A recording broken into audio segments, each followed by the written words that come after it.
Bonjour et merci de nous retrouver sur la Web TV Leclerc et vous pour une nouvelle sélection culturelle. Après le succès de ses 9 concerts à l'Accor Hotel Arena de Paris, Céline Dion nous délivre son nouvel album en français. Une nouvelle fois, Céline a su s'entourer des plus grands compositeurs tels que Francis Cabrel, Serge Lama, Grand Corps Malade ou encore Zao, et elle rend hommage à Robert Charlebois en reprenant sa chanson Ordinaire. Et que serait un album français de Céline Dion sans Jean-Jacques Goldman? Il lui a écrit le premier extrait, Encore un soir, suite à la disparition en début d'année de René Angélil. Il faudra cependant être patient, puisque ce nouvel opus sera dans les bacs le 26 août prochain.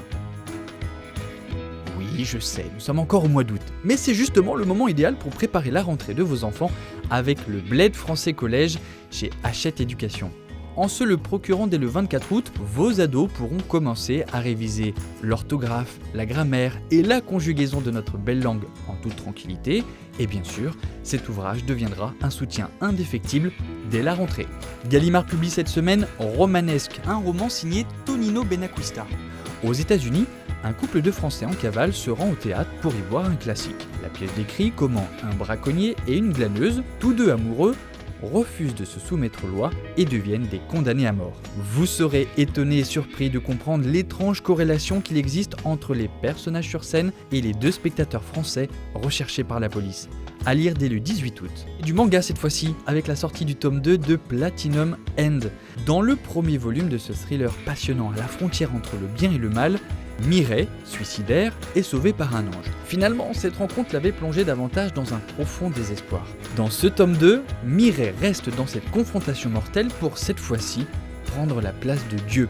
Histoire saisissante juste avant la rentrée, publiée chez Kaz Manga. Pour terminer l'été en famille comme il se doit, vous pouvez compter sur la sortie en vidéo de Kung Fu Panda 3. Le célèbre panda, Po, va enfin rencontrer son père qu'il croyait disparu. Il vivait finalement au paradis perdu des pandas. Po fait alors la connaissance de ses semblables, tous plus ou moins déjantés. Mais pendant leurs émouvantes retrouvailles, l'abominable Kai s'en prend au plus grand maître du kung-fu. Il les capture et vole leur pouvoir pour devenir l'unique dieu des arts martiaux. Po n'a plus le choix. Il doit entraîner et former le village de pandas pour faire des plus maladroits et rigolards des alliés de choix. Personne n'a dit que ce serait facile. Pierre Arditi et Manu Payet sont les voix françaises de Kung Fu Panda 3.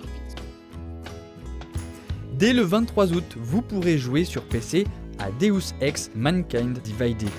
Dans ce 5e volet, toujours à l'univers punk et aux nombreux conflits pour diriger le monde, on retrouve Adam Jensen, muni d'un nouvel arsenal de plus en plus puissant pour survivre dans un monde méprisant ses semblables.